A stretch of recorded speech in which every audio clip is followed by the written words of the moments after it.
Sylvanus Olympio, le premier président du Togo, assassiné pour avoir osé dire non à la France. Le 6 septembre 1902, né à Agoué, au Togo, alors colonie allemande puis française, Sylvanus Epifanio Olympio.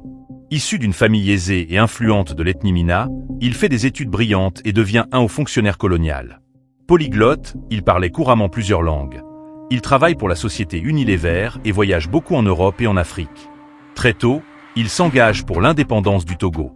En 1946, il fonde le Comité de l'Unité Togolaise, CUT, et devient le principal leader nationaliste. Il réclame non seulement l'indépendance, mais aussi la réunification du Togo britannique et du Togo français. Son charisme, son intelligence et son refus des compromis en font rapidement une figure majeure du panafricanisme. Le 27 avril 1960, le Togo obtient son indépendance. Sylvanus Olympio devient le premier président de la République du Togo. Dès son arrivée au pouvoir, il prend des décisions courageuses et radicales qui vont lui coûter la vie. Mais il refuse d'adhérer à la zone franc, CFA, et veut créer une monnaie togolaise souveraine.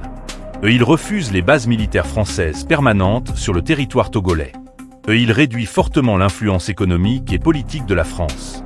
Il se rapproche des pays non alignés et critique ouvertement le néocolonialisme français. Ces positions font de lui un ennemi direct de la France sous De Gaulle. Paris voit en Olympio un mauvais exemple qui pourrait contaminer toute l'Afrique francophone. La tension monte rapidement. La France soutient ouvertement l'opposition togolaise et finance des complots.